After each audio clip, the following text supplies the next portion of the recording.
Join me as I dive into the wild world of microburst explosions and see if I can explain this crazy phenomenon in just 3 minutes. In this video, you'll learn about microbursts, what they are, how they form, and why they are critical for understanding severe weather. A microburst is a downdraft in a thunderstorm that is less than 2.5 miles in scale. Some microbursts can pose a threat to life and property, but all microbursts pose a significant threat to aviation. Although microbursts are not as widely recognized as tornadoes, they can cause comparable, and in some cases, worse damage than some tornadoes produce. In fact, wind speeds as high as 150 miles per hour are possible in extreme microburst cases. Microbursts pose significant risk to aviation, and pilots need to be aware of these invisible killers that can bring down even the largest aircraft. On the ground, microbursts can cause devastating damage, from uprooting trees to destroying buildings. It's essential to recognize and understand them to avoid these catastrophic consequences. The risks are real, and the consequences can be deadly. In fact, the National Weather Service reports that microbursts are responsible for several hundred aircraft accidents and incidents every year. Moreover, they can also cause significant disruptions to daily life, from power outages to transportation shutdowns.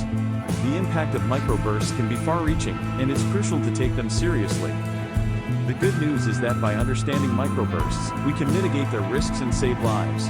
But to do that, we need to delve into the science behind these powerful weather phenomena. We'll explore how they form, the conditions necessary for them to occur, and the signs that indicate their presence. By the end of this video, you'll be equipped with the knowledge to appreciate the importance of microbursts and why they're a critical part of severe weather forecasting.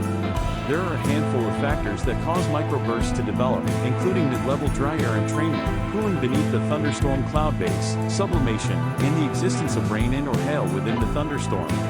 Some microbursts are driven by a combination of these factors, while others may only be driven by one factor. Due to this, microbursts can be subdivided into 3 primary types: wet, dry, and hybrid.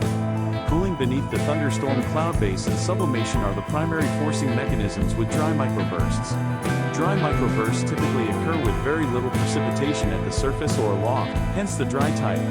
Wet microbursts, on the other hand, are primarily driven by entrainment of mid-level dry air and precipitation loading.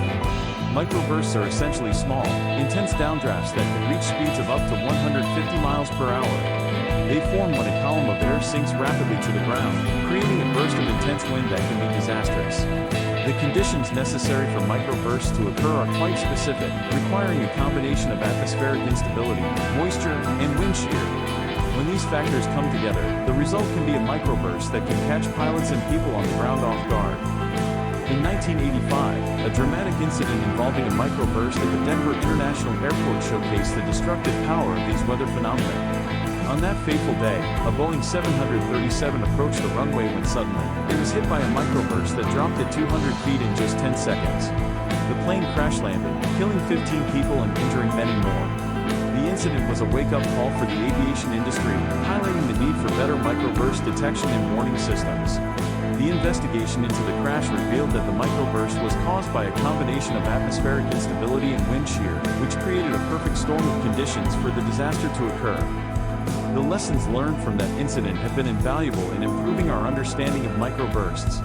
Today, advanced radar systems and real-time weather monitoring enable pilots and meteorologists to detect microbursts earlier, giving people on the ground and in the air a better chance of avoiding their impact. However, even with these advances, microbursts remain a significant threat, and continued education and awareness are essential. To wrap up, we've highlighted the dangers of microbursts and the importance of awareness in mitigating their risks. By understanding these powerful weather phenomena, we can save lives and reduce the devastating impact they can have. If you found this video informative, check out our other videos on weather phenomena and share your thoughts in the comments below.